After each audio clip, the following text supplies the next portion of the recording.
ನಿಮ್ಗೆಲ್ಲ ದುಡ್ಡಿನ ಮಾತು ಕಾರ್ಯಕ್ರಮಕ್ಕೆ ಸ್ವಾಗತ. ನಾನು ನಿಮ್ಮ ನೀಲು ವ್ಯಾಸ್. ಈ ಚಾನೆಲ್ ನಲ್ಲಿ ನೀವು ನೋಡ್ತಾ ಇರ್ತೀರಾ, ನಾವು ನಿಮ್ಗೆ ಈ ಪರ್ಸನಲ್ ಫೈನಾನ್ಸ್, ಅಚ್ಚುಬಚ್ಚಗಳು, ಈ ಸಂಪತ್ತು, ಹೇಗೆ ಬಜೆಟ್ ನ ಮಾಡೋದು, ಇದ್ರ ಬಗ್ಗೆ ಎಲ್ಲ ಮಾತಾಡ್ತಾ ಇರ್ತೀವಿ. ಇವತ್ತಿನ ಎಪಿಸೋಡ್ ಅಲ್ಲಿ ಒಂದು ಚಿಕ್ಕ ಚಿಕ್ಕ ವಿಷಯಗಳು ಏನ್ ಹೇಳ್ತೀವಿ ಅಂತಂದ್ರೆ, ಈಗ ನಿಮ್ಮ ಬಜೆಟಿಂಗ್ ನ ಹೇಗೆ ಮಾಡೋದು, ನಿಮ್ಮ ಸಂಪತ್ತನ್ನು ಹೇಗೆ ಹೆಚ್ಚಿಸ್ಕೊಳ್ಳೋದು, ಈ ಟ್ಯಾಕ್ಸ್ ಗೆ ಸಂಬಂಧಪಟ್ಟಂತ ವಿಷಯಗಳು. ಸೊ ಇವತ್ತಿನ ದಿನ ಅದರ ಬಗ್ಗೆ ಇರುವಂತ ಪ್ರಶ್ನೆಗಳನ್ನೆಲ್ಲ ನಾವು ಕೇಳ್ತಾ ಇದ್ದೀವಿ. ದೇಶದ ಪ್ರಮುಖ ಅರ್ಥಶಾಸ್ತ್ರಜ್ಞರು ಹಾಗೂ ತಮಿಳುನಾಡಿನ ಪ್ರಮುಖ ರಾಜಕೀಯ ವ್ಯಕ್ತಿಗಳಾದಂತಹ ಆನಂದ್ ಶ್ರೀನಿವಾಸನ್ ಅವರು ನಮ್ಮ ಜೊತೆ ಇದ್ದಾರೆ. ಸೊ ಇವತ್ತು ನಾವು ಅವರನ್ನ ಕೇಳೋಣ, ಈ ಮಿಡಲ್ ಕ್ಲಾಸ್ ಜನರು ಈ ಸಂಬಳದ ಒಂದು ಟ್ಯಾಕ್ಸ್ ಸೇವಿಂಗ್ಸ್ ನ ಯಾಕೆ ಅಷ್ಟೊಂದು ಪ್ರಿಫರ್ ಮಾಡ್ತಾರೆ, ಅಂದ್ರೆ ಅವರ ಒಂದು ಸಂಪತ್ತನ್ನ ಹೆಚ್ಚಿಸ್ಕೊಳ್ಳೋದಕ್ಕೆ, ದುಡ್ಡನ್ನ ಉಳಿಸ್ಕೊಳ್ಳೋದಕ್ಕೋಸ್ಕರ ನಾವು ಟ್ಯಾಕ್ಸ್ ಸೇವಿಂಗ್ಸ್ ನ ಮಾಡ್ತೀವಿ. ಇದನ್ನ ಇನ್ವೆಸ್ಟ್ ಮಾಡ್ತಾರೆ, ಯಾಕೆ ತುಂಬಾ ಎನರ್ಜಿನ ಇದ್ರಲ್ಲಿ ಅವರು ಖರ್ಚು ಮಾಡ್ತಾರೆ, ಏನು ಈ ಗೋಲ್ಡ್ ಅಲ್ಲಿ ಇನ್ವೆಸ್ಟ್ ಮಾಡ್ತೀವಿ, ಅದ್ರ ಅಂಡರ್ ಇನ್ವೆಸ್ಟ್ ಮಾಡ್ತೀವಿ, ಅಸೆಟ್ಸ್ ಅಲ್ಲಿ, ಈ ಎಲ್ಲಾ ಏನ್ ಪ್ರಶ್ನೆಗಳಿದೆ ಇದನ್ನೆಲ್ಲ ಇವತ್ತು ಆನಂದ್ ಸರ್ ಅವ್ರ ಹತ್ರ ಕೇಳೋಣ. ಆನಂದ್ ಸರ್ ಅವರೇ, ನಿಮ್ಗೆ ಆಧಾರದ ಸ್ವಾಗತ. ಅಯ್ಯೋ, ಮೊದಲನೇ ಪ್ರಶ್ನೆ ಈಸಿ ಇದೆ. ಈಗ ಮಿಡಲ್ ಕ್ಲಾಸ್ ಜನ ಇದಾರಲ್ಲ, ಅವರು ಟ್ಯಾಕ್ಸ್ ಸೇವಿಂಗ್ ನ ಜಾಸ್ತಿ ಪ್ರಿಫರ್ ಮಾಡ್ತಾರಲ್ಲ, ಅದ್ ಯಾಕೆ? ಅವರ ಉಳಿತಾಯ ಸಂಪತ್ತನ್ನ ಹೆಚ್ಚಿಸ್ಕೊಳ್ಳೋದಕ್ಕೋಸ್ಕರ ಮಾಡ್ತಾರ? ನೋಡಿ, ಈ ಭಾರತ ದೇಶದಲ್ಲಿ ಹೆಂಗಿದೆ ಅಂತಂದ್ರೆ, ಯಾರೀಗ ಪರ್ಸನಲ್ ಇನ್ಕಮ್ ಟ್ಯಾಕ್ಸ್ ನ ಕೊಡ್ತಾರೆ ಅದರಲ್ಲಿ 90% ಸ್ಯಾಲ್ರಿಡ್ ಮಿಡಲ್ ಕ್ಲಾಸ್ ಜನರೇ ಟ್ಯಾಕ್ಸ್ನ ಕಟ್ಟುವಂಥದ್ದು. ಸೊ ಇದರಲ್ಲಿ 2 ಸ್ಕೀಮ್ ಕರ ಬರುತ್ತೆ. ಸೊ 12 ಲಕ್ಷ ಆದ್ಮೇಲೆ ಅದು ಟ್ಯಾಕ್ಸ್ ಸೇವಿಂಗ್ಸ್ ಅನ್ನೋದು ಆಗೋದಿಲ್ಲ. ಒಂದು ಓಲ್ಡ್ ರಿಜಿಮ್ ಕೂಡ ಇದೆ, ಒಂದು 5 ಲಕ್ಷ ಆದ್ಮೇಲೆ ಅದು ಟ್ಯಾಕ್ಸ್ನ ಕಟ್ಟಬೇಕಾಗತ್ತೆ ಅಂತ. ಆದ್ರೆ ನೀವು ಸೇವಿಂಗ್ಸ್ ಮಾಡ್ಬೋದು. ಆದ್ರೆ ಗವರ್ಮೆಂಟ್ ಈ ಒಂದು ವ್ಯವಸ್ಥೆನ ಮಾಡ್ತಾ ಇದೆ, ನಾವು ಪುಷ್ ಮಾಡ್ತಾ ಇದ್ದೀವಿ. ಅಂದ್ರೆ ಈ ನ್ಯೂಸ್ ಇದೆಲ್ಲ ನೋಡುವಾಗ ಒಂದು 12 ಲಕ್ಷದವರೆಗೂ ಟ್ಯಾಕ್ಸ್ನ ಕಟ್ಟುವಂಥದ್ದಿಲ್ಲ ಅಂತ. ಸೊ ನಮ್ದು ಏನ್ ಐಡಿಯಾ ಅಂತಂದ್ರೆ, ಫೇಲ್ಸ್ ಆಫ್ ಲಾಸ್ ಅಂತಂದ್ರೆ ಈ ಬಿಹೇವಿಯರ್ ಎಕನಾಮಿಕ್ಸ್ ಅಲ್ಲಿ ಒಂದು ಪಾಠ ಇದೆ, ಲಾಸಸ್ ಟ್ವೈಸಸ್ ಪೈನ್ಫುಲ್ ಅಸ್ ಪ್ರಾಫಿಟ್ಸ್. ಈಗ ನೀವು ಒಂದು 10 ರೂಪಾಯಿ ದುಡಿತಾ ಇದ್ದೀರಾ ಅಂತ ಇಟ್ಕೊಳ್ಳಿ, ಲಾಸ್ ಕೂಡ 10 ರೂಪಾಯಿನೇ ಹೋಗ್ತಾ ಇದೆ.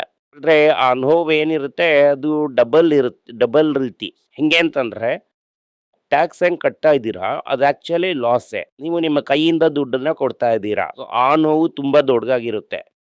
ಸರಿ ಮಾಡ್ಕೊಳ್ಳೋದಕ್ಕೆ ನೀವು ಏನ್ ಬೇಕಾದ್ರೂ ಮಾಡ್ತೀರಾ. ಸೊ ಇದರಿಂದ ನಡೆಯುವಂಥದ್ದು ಈ ಟ್ಯಾಕ್ಸ್ ಸೇವಿಂಗು. ಸೊ ಇದ್ರಲ್ಲಿ ಏನಾಗ್ತಾ ಇದೆ ಅಂತಂದ್ರೆ, ನಾವು ಈ ಟ್ಯಾಕ್ಸ್ ಸೇವಿಂಗು ಮತ್ತೆ ಇನ್ವೆಸ್ಟ್ಮೆಂಟು, ಸೊ ಇದರಲ್ಲಿ ನಾವು ಕನ್ಫ್ಯೂಸ್ ಮಾಡ್ಕೋತಾ ಇದ್ದೀವಿ. ಈ ಮುಂಚೆ ಕೆಲಸ ಸಿಗ್ತಾ ಇತ್ತಲ್ವಾ, ಸೊ ಯಾರಿಗೊಂದಿಗೂ 50,000 70,000 ಆ ಥರ ಎಲ್ಲ ಸಂಬಳ ಸಿಗ್ತಾ ಇತ್ತಲ್ವಾ, ಅವರು ಮೊದಲು ಹೋಗಿ PF ಅಲ್ಲಿ ಕಂಪಲ್ಸರಿ ಇನ್ವೆಸ್ಟ್ ಮಾಡ್ತಾ ಇದ್ರು. ಅದಾದ್ಮೇಲೆ ಒಂದು LIC ಪಾಲಿಸಿನ ಕೂಡ ತಗೋತಾ ಇದ್ರು. LIC ಈ ಟ್ಯಾಕ್ಸ್ ಸೇವಿಂಗ್ ಹೆಸರಲ್ಲಿ ಅದಕ್ಕೆ ಹೋಗ್ತಾ ಇತ್ತು. ಬಟ್ LIC ನಲ್ಲಿ ಈಗ falls between the two stools, ನಿಮ್ಗೆ ಅದರಲ್ಲಿ ಯಾವುದೇ ರೀತಿಯ ಒಂದು ವಿಮಾ ಲಾಭ ಅನ್ನೋದು ಇರೋದಿಲ್ಲ, ಬರೀ ಆ ಟ್ಯಾಕ್ಸ್ ಸೇವಿಂಗ್ ಮಾತ್ರ ಸಿಗುತ್ತೆ. ಯಾಕೆ ಅಂತಂದ್ರೆ, ಈ ಜೀವನ ಆನಂದ್ ಪಾಲಿಸಿ ಆ ಥರನೇ ಇರೋದು. ನಿಮಗೆ ಇನ್ಶೂರೆನ್ಸ್ ಕೊಡೋವಂಥದ್ದು 5 ಲಕ್ಷಕ್ಕೋ 10 ಲಕ್ಷಕ್ಕೋ. ಈಗ 15 ವರ್ಷ ಬಿಟ್ಟು ನೀವು ಅದನ್ನ ರಿಟರ್ನ್ ಕ್ಯಾಲ್ಕುಲೇಟ್ ಮಾಡಿದ್ರೆ ನಿಮಗೆ ಒಂದು 5-6% ಅಷ್ಟು ರಿಟರ್ನ್ ಸಿಗುತ್ತೆ. ಆದ್ರೆ ನೀವು ಈ ಬಿಮಾ ಮೇಲೆ ಕಾನ್ಸಂಟ್ರೇಟ್ ಮಾಡಿದ್ರಿ ಅಂತಂದ್ರೆ, ಟರ್ಮ್ ಇನ್ಶೂರೆನ್ಸ್, ನಿಮ್ಗೆ ಅವಾಗ 1 ಕೋಟಿಗೆ ಇನ್ಶೂರೆನ್ಸ್ ಬೇಕಾಗುತ್ತೆ. ಆದ್ರೆ ಆನಂದ್ ಸರ್ ಅವರೇ, ಈಗ ಜನರು ಇನ್ವೆಸ್ಟ್ ಮಾಡ್ತಾರೆ, ಅವರ ಸಂಪತ್ತಿನ ಹೆಚ್ಚಿಸ್ಕೋಬೇಕು ಅಂತ ಅನ್ಕೋತಾರೆ. ಹಾಗಾಗಿ ಜನರು ಈ ಗೋಲ್ಡ್ ಮೇಲೆ ತುಂಬಾ ಇನ್ವೆಸ್ಟ್ ಮಾಡ್ತಾರೆ. ಒಂದ್ಸಲ ಅದು ಓವರ್ ಇನ್ವೆಸ್ಟ್ ಕೂಡ ಆಗ್ಬಿಡುತ್ತೆ. ಆದ್ರೆ ಈ ಬಾಕಿ ಉಳ್ದಿರೋಂತ ಬೇರೆ ಅಸೆಟ್ ಗಳು ಇರುತ್ತಲ್ಲ, ಅದ್ರ ಮೇಲೆ ಅಷ್ಟೊಂದು ಇನ್ವೆಸ್ಟ್ಮೆಂಟ್ ನ ಮಾಡೋದಿಲ್ಲ. ಈ ಒಂದು ಬ್ಯಾಲೆನ್ಸ್ ನ ಹೆಂಗೆ ಸರಿ ಮಾಡ್ಕೊಳ್ಳೋದು? ಸೊ ಇದ್ರ ಬಗ್ಗೆ ಜನರಿಗೆ ನೀವೇನ್ ಹೇಳಕ್ ಇಷ್ಟಪಡ್ತೀರಾ? ಇದು ಬರೀ ಗೋಲ್ಡ್ ಮೇಲೆ ಓವರ್ ಇನ್ವೆಸ್ಟ್ಮೆಂಟ್ ಮಾಡಬೇಡಿ. ಸೊ ಇದನ್ನ ಯಾವ ರೀತಿ ಅರ್ಥ ಮಾಡಿಸ್ತೀರಾ? ಮೊದಲನೇದಾಗಿ ನಾನು ಇನ್ನೊಂದು ಪಾಯಿಂಟ್ ನ ಹೇಳಿ ಮುಗಿಸ್ಬಿಡ್ತೀನಿ. ಈಗ ಟರ್ಮ್ ಇನ್ಶೂರೆನ್ಸ್ ಮಿನಿಮಮ್ ಬೇಕು 1 ಕೋಟಿಗೆ. ನೀವು ಈಗ ಇನ್ಶೂರೆನ್ಸ್ ಇನ್ವೆಸ್ಟ್ಮೆಂಟ್ ಇದೆರಡನ್ನು ಮಿಕ್ಸ್ ಮಾಡ್ಕೋಬೇಡಿ. ಇದು ಈ ಟ್ಯಾಕ್ಸ್ ಸೇವಿಂಗ್ಸ್ ಅಲ್ಲಿ ಒಂದು ಕ್ಲಾಸಿಕ್ ಮಿಸ್ಟೇಕ್. ಎರಡನೇಗಾಗಿ ನೀವು ಕೇಳಿದಂತ ಪ್ರಶ್ನೆ, ನನ್ನ ಒಂದು ಅಭಿಪ್ರಾಯದ ಪ್ರಕಾರ ಈಗಿರುವಂತ ಒಂದು ಸಂದರ್ಭದಲ್ಲಿ ಮಿನಿಮಮ್ ಅಂದ್ರು 100-400 ಗ್ರಾಮ್ ಚಿನ್ನ ಇರಬೇಕಾಗುತ್ತೆ ನಿಮ್ಮ ಹತ್ರ.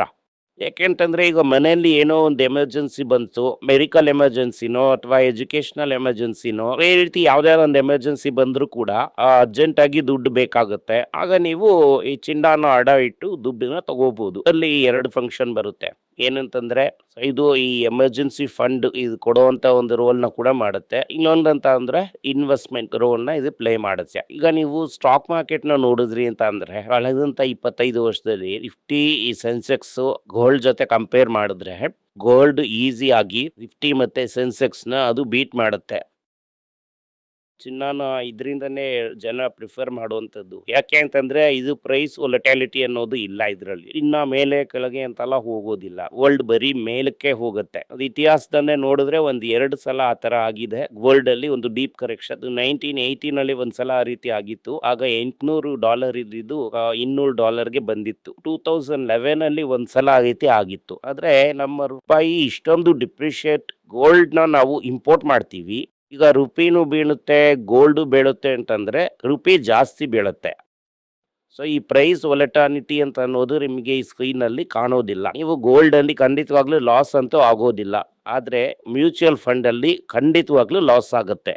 ಈಗ ನೀವೇನಾದ್ರೂ ಈ ಕಳೆದ 2 ವರ್ಷದಿಂದ ರಿಸಲ್ಟ್ಸ್ ಏನಾದ್ರು ನೋಡಿದ್ರೆ ಬರೀ 2 ವರ್ಷದ, ಈಗ 2024 ಇಂದ 2026 ವರ್ಗೂ ನೋಡಿ, ಅದರಲ್ಲಿ ನಿಮಗೆ ಖಂಡಿತವಾಗ್ಲೂ ಮ್ಯೂಚುವಲ್ ಫಂಡಲ್ಲಿ ಯಾವುದೇ ರೀತಿಯಾದ ರಿಟರ್ನ್ ಬಂದಿರೋದಿಲ್ಲ. ನೀವು ಹೇಳ್ಬೇಕಂದ್ರೆ ನಿಮ್ಗೆ ಒಂದು ಸ್ವಲ್ಪ ಲಾಸೇ ಆಗಿರುತ್ತೆ. ಆದರೆ ಇದೇ ಸಮಯದಲ್ಲಿ ನೀವು ಗೋಲ್ಡಲ್ಲಿ ಏನಾದರೂ ಇನ್ವೆಸ್ಟ್ ಮಾಡಿದರೆ ಅದು 3 ಟೈಮ್ಸ್ ನಿಮಗೆ ಜಾಸ್ತಿ ಆಗಿರುತ್ತೆ. ನಾರ್ಮಲ್ ಆಗಿ ಒಬ್ಬ ಮನುಷ್ಯನ ಮೈಂಡ್ ಹೇಗಿರುತ್ತೆ, ಸೊ ಈಗ ರಿಟರ್ನ್ ಬರ್ತಾ ಇದೆ ಅಲ್ವಾ, ರಿಟರ್ನ್ ನೋಡ್ತಾ ಇದ್ದೀರಾ. ಈಗ ನೀವು ಬಸ್ನ ಮಿಸ್ ಮಾಡಿದ್ರಿ, ಈಕ್ವಿಟಿನಲ್ಲಿ ಇದ್ದೀರಾ, ಇದೇ ಟೈಮಲ್ಲಿ ಗೋಲ್ಡ್ 3 ಟೈಮ್ಸ್. ಸೊ ನಾವೇನು ಮಾಡ್ತೀವಿ, ಗೋಲ್ಡ್ನ ಕ್ಯಾಚ್ ಮಾಡೋದಕ್ಕೆ ಟ್ರೈ ಮಾಡ್ತೀವಿ. ಈಗ ಅದೇನೇ ನಡೀತಾ ಇರೋದು. ಸೊ ಈಗ ನೀವೇನು ಮಾಡಬೇಕು, ನೀವು 3 ಬಕೆಟ್ಸ್ನ ಇರಬೇಕಾಗತ್ತೆ. ಆ ಬಕೆಟು ಸೀದಾ ಗೋಲ್ಡ್ ಫಾರ್ ಎಮರ್ಜೆನ್ಸಿ ಫಂಡ್ 100ರಿಂದ 150 ಗ್ರಾಮ್. ಲಾಂಗ್ ಟರ್ಮ್ಗೆ ನೀವು ಈಕ್ವಿಟಿ ಮ್ಯೂಚುವಲ್ ಫಂಡ್ಸಲ್ಲಿ ನೀವು ಇನ್ವೆಸ್ಟ್ ಮಾಡೋವಂಥದ್ದು ಒಂದು ವೆಲ್ತ್ ಕ್ರಿಯೇಷನ್. ಈ 3ನೇ ಬಕೆಟ್ ಏನಿದೆಯಲ್ಲ, ಅದು ಬಾಂಡ್ಸು ಅಥವಾ ಈ ಫಿಕ್ಸಡ್ ಡೆಪಾಸಿಟ್ಸು.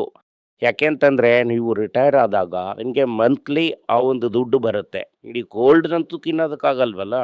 ಖಂಡಿತ. ಮಂತ್ಲಿ ಖರ್ಚುಗಳಿಗೋಸ್ಕರ ಗೋಲ್ಡ್ ಕಳಿಸೋದಕ್ಕಾಗಲ್ಲ, ಅಥವಾ ಸ್ಟಾಕ್ಸ್ನ ಪ್ರತಿ ತಿಂಗಳು ನೀವು ಇದು ಮಾಡಿ ದುಡ್ಡು ತಗೊಳ್ಳೋದಕ್ಕಾಗಲ್ಲ. ಯಾವಾಗ ನಿಮಗೆ ರಿಟೈರ್ಮೆಂಟ್ ಆಗುತ್ತೆ. ಸರ್, ಆದ್ರೆ ಈ ವೆಲ್ತ್ ಬಗ್ಗೆ, ಅಂದ್ರೆ ಈ ಸಂಪತ್ತಿನ ಬಗ್ಗೆ ನಾವು ಯೋಚನೆ ಮಾಡಿದಾಗ, ಅಂದ್ರೆ ಒಬ್ಬ ನಾರ್ಮಲ್ ಮಿಡಲ್ ಕ್ಲಾಸ್ ಹೇಗೆ ಯೋಚನೆ ಮಾಡ್ತಾರೆ ಅಂತಂದ್ರೆ, ಮತ್ತೆ ಈಗ ಒಂದು ಶ್ರೀಮಂತರ ಜನರು ಇರ್ತಾರಲ್ಲ, ಅವ್ರಿಬ್ಬರ ಯೋಚನೆನಲ್ಲಿ ಏನು ಡಿಫರೆನ್ಸ್ ಇರುತ್ತೆ. ಅವ್ರದ್ದು ಆಟಿಟ್ಯೂಡೇ ಒಂದ್ ರೀತಿ ಬೇರೆ ರೀತಿ ಇರುತ್ತೆ. ಈ ಮಿಡಲ್ ಕ್ಲಾಸ್ ಜನರದ್ದು ಆಟಿಟ್ಯೂಡ್ ಈ ದುಡ್ಡಿನ ವಿಚಾರದಲ್ಲಿ ಬೇರೆ ರೀತಿ ಇರುತ್ತೆ. ಸೊ ಇದರಲ್ಲಿ ಸರಿಯಾದ ಒಂದು ರೀತಿ ಅಂತಂದ್ರೆ ಯಾವ್ದು ಸರ್? ನೋಡಿ, ಮೊದಲನೇದಾಗಿ ನೀವು ದುಡ್ಡಿಗೆ ಭಯ ಪಡೋ ಅವಶ್ಯಕತೆ ಇಲ್ಲ. ಈಗ ಯಾರ ಹತ್ರ ಸಾಕಷ್ಟು ದುಡ್ಡಿದೆಯೋ ಅವರ ಪ್ರತಿಯೊಂದು ಇದಕ್ಕೂ ಪೇಚೆಕ್ ಮೇಲೆ ಡಿಪೆಂಡೆಂಟ್ ಇಲ್ಲದೆ ಇರ್ತಾರೋ ಅವರು ದುಡ್ಡಿಗೋಸ್ಕರ ಭಯ ಪಡೋದಿಲ್ಲ. ಸೊ ನೀವು ದುಡ್ಡಿಗೋಸ್ಕರ ಭಯ ಪಡೋವಂಥ ಅವಶ್ಯಕತೆ ಇಲ್ಲ. ಈ ಪೇಚೆಕ್ ಮೇಲೆ ಡಿಪೆಂಡ್ ಇರ್ತಾರಲ್ವಾ, ಅವರು ದುಡ್ಡಿಗೆ ಭಯ ಪಡ್ತಾರೆ. ಅವರು ಇನ್ಸೆಕ್ಯೂರ್ ಆಗಿರ್ತಾರೆ. ಅದೇ ತಿಂಗಳಿಗೆ ಆ ಒಂದು ಪೇಚೆಕ್ ಬರೋವರೆಗೂ ಅವರು ಒದ್ದಾಡ್ತಾ ಇರ್ತಾರೆ. ಸೊ ಅವ್ರಿಗೆ ಬೇಕು ಅಂದರೆ ತಿಂಗಳ ಕೊನೆಯಲ್ಲಿ 30ನೇ ತಾರೀಕು ಪೇಚೆಕ್ ಬೇಕು. ಸೊ ಮತ್ತು ಇನ್ನೊಂದು ಏನು ಅಂತಂದರೆ, ಅವರ ಖರ್ಚನ್ನ ನಿಭಾಯಿಸೋದಕ್ಕೋಸ್ಕರ ಪರ್ಸ್ನಲ್ ಲೋನ್ ತಗೋತಾರೆ, ಮನೆ ಲೋನ್ ತಗೋತಾರೆ. ಸೊ ಈಗ ಎಲ್ಲ ಮಿಡಲ್ ಕ್ಲಾಸ್ ಜನ ಏನಿದ್ದಾರೆ, ಅವರು ಮೊದಲನೇದಾಗಿ ಟ್ರ್ಯಾಪಲ್ಲಿ ಏನು ಸಿಕ್ಕಾಕೊಳ್ಳೋದು ಅಂತಂದರೆ, 30ನೇ ತಾರೀಕು ನನಗೆ ಚೆಕ್ ಬಂದ್ಬಿಡ್ಬೇಕು. ಈ ತಿಂಗಳು 28 ಇರೋದು, ಸೊ 28 ನನಗೆ ಚೆಕ್ ಬಂದ್ಬಿಡ್ಬೇಕು. ಸೊ ಅದು ಟ್ರ್ಯಾಪ್, ಇನ್ಸೆಕ್ಯೂರಿಟಿ ಅಂತ ಹೇಳ್ಬೋದು. ಬಟ್ ಅದೇ ಈಗ ದುಡ್ಡಿರೋಂಥ ವ್ಯಕ್ತಿಗಳಿಗೆ ಅವ್ರು ಹೆಂಗೆ ಅಂತಂದರೆ, ಇದು ಪೇಚಕ್ಕೋಸ್ಕರ ಅವ್ರು ಕೆಲಸ ಮಾಡೋದಿಲ್ಲ. ಸೊ ಅವ್ರಿಗೆ ಗೊತ್ತು ದುಡ್ಡು ಹೆಂಗಿದ್ರು ಬಂದೇ ಬರುತ್ತೆ, ಅದೆಲ್ಲ ಕರೆಕ್ಟಾಗಿ ಉಪಯೋಗಿಸ್ಬೇಕು. ನಾನು ಈ ಕ್ವಾಲಿಟಿ ಮೇಲೆ ಕಾನ್ಸಂಟ್ರೇಟ್ ಮಾಡಬೇಕು. ಸೊ ಅಲ್ಲಿ ದುಡ್ಡು ತಾನಾಗೆ ಬರುತ್ತೆ. ನನ್ನ ಏನು ಕೆಲಸ ಏನಿದೆ, ನನ್ನ ಬಿಸ್ನೆಸ್ ಏನಿದೆ, ಅದ್ರ ಮೇಲೆ ಕಾನ್ಸಂಟ್ರೇಟ್ ಮಾಡಬೇಕು. ಆಗ ದುಡ್ಡು ಒಂದು ಔಟ್ಕಮ್ ಬಂದೇ ಬರುತ್ತಲ್ವಾ. ಮೆಂಟಲಿ ಸುರಕ್ಷಿತವಾಗಿದ್ದಾರೆ. ತುಂಬಾ ವಿಷಯಗಳನ್ನ ನಮ್ಗೆ ಇವತ್ತು ತಿಳಿಸ್ಕೊಟ್ಟಿದ್ದೀರಾ. ನಿಮಗೆ ತುಂಬ ಹೃದಯದ ಧನ್ಯವಾದಗಳು. Thank you so much Anand sir for joining. Thank you. ನಿಮಗೆ ಏನಾದರೂ ಸಂದೇಹ ಇದ್ದು ನನ್ನನ್ನು ಕಾಂಟ್ಯಾಕ್ಟ್ ಮಾಡಬೇಕು ಅಂತ ಅಂದ್ಕೊಂಡ್ರಿ ಅಂದರೆ, ಸ್ಕ್ರೀನ್ ಮೇಲೆ ಬರ್ತಾ ಇರುವಂಥ ಮೇಲ್ ID ಗೆ ಮೆಸೇಜ್ ಮಾಡಿ, ನಮ್ಮ ಟೀಮ್ ನಿಮ್ಮನ್ನು ಕಾಂಟ್ಯಾಕ್ಟ್ ಮಾಡ್ತಾರೆ.